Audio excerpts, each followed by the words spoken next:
It was a chilly Friday evening in downtown Chicago when Ethan Blake, the 32-year-old CEO of a luxury tech firm, sat alone in the corner of an elegant rooftop restaurant. The sunset painted the sky in gold and crimson, yet Ethan barely noticed. He was checking his watch for the fourth time.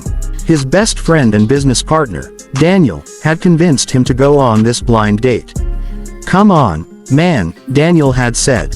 "You're rich, handsome, and successful, but you look lonely. Maybe she'll surprise you." Ethan wasn't interested in surprises. After years of heartbreaks and fake relationships, he'd stopped believing that love existed without motives. Money seemed to change people, and not for the better. Still, he agreed, maybe this time would be different. He glanced at his watch again. 7:15 p.m. The woman was late. The waiter approached. "Would you like to order, sir?" "Not yet," Ethan replied. "I'll wait a little longer." Then the doors of the restaurant opened, and a hush spread through the elegant crowd. A woman walked in, barefoot, her clothes torn, her hair messy and covered with a scarf. She looked like she had walked straight off the streets. People stared, some whispered. The hostess moved forward quickly. "Excuse me, ma'am, this is a private." But before she could finish, the woman smiled softly. "I'm here to meet someone." A blind date. Ethan Blake. Ethan's head snapped up. His first instinct was disbelief. This woman, his date. Daniel must have set him up for a prank. But something in her eyes stopped him cold. They were warm, deep brown, and full of quiet strength. She approached his table shyly. "Are you, Ethan?" He stood up.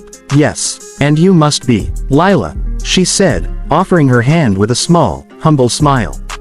The entire restaurant was watching. Ethan could feel the judgmental stares. But instead of feeling embarrassed, he pulled out her chair. "Please, have a seat." Her eyes widened. "You don't mind." "Why would I?" he said simply. She sat, clearly surprised by his calmness. The waiter came over nervously, trying to hide his confusion. "Would you like to see the menu, ma'am?" Lila shook her head. "Just water, please." Ethan ordered 2 full meals anyway. "You'll need something warm," he said gently. For a few minutes, they sat in silence. The air was heavy, but not uncomfortable. Ethan studied her discreetly. Her hands were rough, her nails chipped, but there was grace in the way she held herself. Finally, he asked, "Lila, forgive me for asking, but what happened?" She hesitated, then smiled sadly. "I didn't mean to come like this. I had planned to borrow a dress from a friend, but she didn't show up. I work at a community shelter, and today one of the children got sick. I spent all day at the hospital and lost track of time. When I realized I was late, I just came as I was." Ethan felt something stir inside him. Respect. "So you take care of children?" "Yes," she nodded. "Homeless kids. I was one of them once." That explained a lot. The humility, the strength, the quiet sadness in her eyes. "You didn't have to come tonight," Ethan said softly. "Most people would have just canceled." She smiled faintly. "A promise is a promise. I don't judge people by appearances, and I hoped, maybe you wouldn't either." He couldn't help but chuckle. "Well, I'm glad you came." And, to his own surprise, he meant it. The dinner went better than Ethan could have imagined. Lila spoke passionately about her work, her dreams, and the shelter she hoped to build one day for orphaned kids. She laughed freely, even when her clothes drew stares. Ethan found himself smiling more than he had in years. When dessert arrived, she looked at the chocolate cake and whispered, "That looks amazing, but it's too expensive." He smiled. "You deserve to taste something sweet." She laughed softly. "You talk like life's always bitter." "Sometimes it is," he replied, looking out at the city lights. "But tonight, it's not."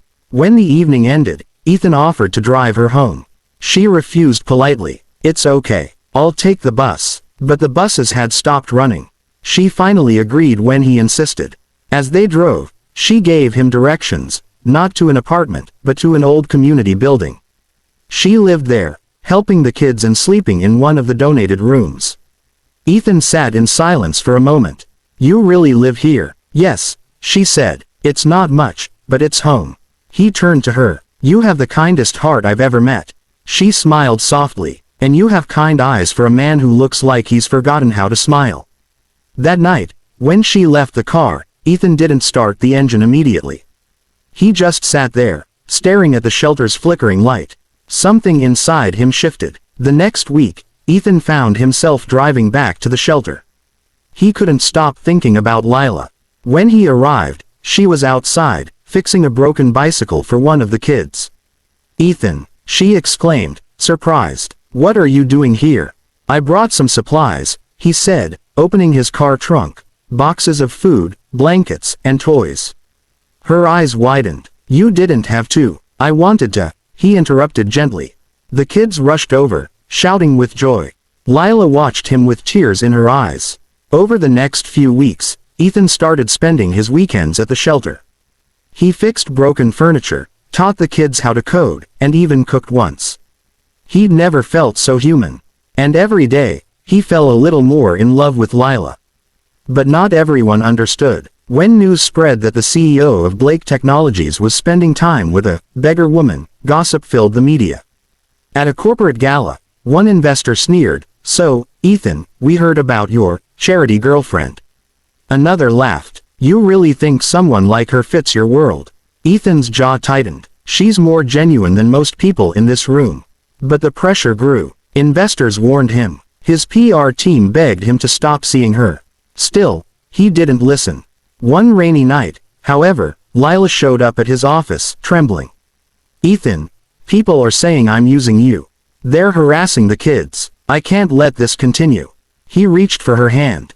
"Don't worry about them. I can't let you lose everything because of me." He looked into her eyes. "I'd rather lose everything than lose you." Tears streamed down her face. "You don't mean that." "I do," he whispered. "From the moment I saw you walk into that restaurant, I knew you were different.